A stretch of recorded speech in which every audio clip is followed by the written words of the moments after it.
మీరు మహిళల్ని వేధించే వాళ్ళ మీద ఎటువంటి కఠిన చర్యలు తీసుకోకపోవడం వలన మహిళల్ని వేధించినా ఈ కూటమి పాలనలో ఎటువంటి శిక్ష ఉండదు అని ధైర్యంతో మరింతగా మహిళల్ని వేధించడం, హత్యలు చేయడం, అత్యాచారాలు చేయడం పెరిగిపోయిన పరిస్థితి మనం చూస్తూ ఉన్నాము.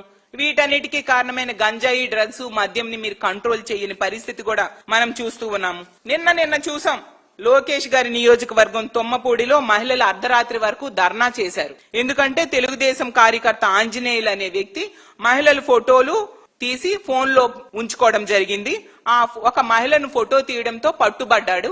ఆ ఫోటోలన్నీ డిలీట్ చేయాలి, అతను అరెస్ట్ చేయాలి అని చెప్పి అర్ధరాత్రి వరకు అక్కడ లోకేష్ గారి సొంత నియోజకవర్గంలో మహిళలు ధర్నా చేశారు. మరి మీరు ఏం చేస్తున్నారు? మీ నీడలో మహిళలకి రక్షణ ఎక్కడ ఉంది అనేసి నేను అడుగుతూ ఉన్నాను. మీరు ఏ అర్హత ఉందనేసి ఈ మహిళా దినోత్సవ వేడుకల్లో మీరు పాల్గొంటారు ఏంటి?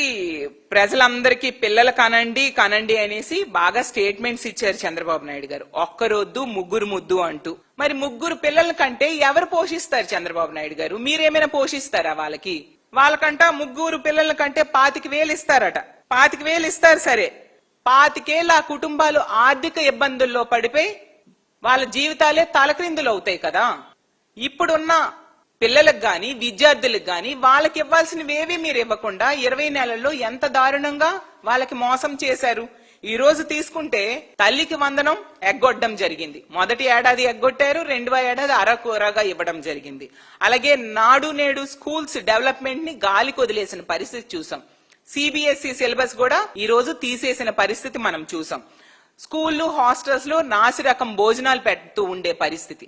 అసలు ఈ రాష్ట్ర చరిత్రలో ఎన్నడూ లేనట్టుగా 9 మంది హాస్టల్స్ లో ఉండే 900 మంది విద్యార్థులు హాస్టల్స్ లో ఉండేవాళ్ళు నాసిరకం భోజనం తినడం వలన హాస్పిటలైజ్ అయ్యారు.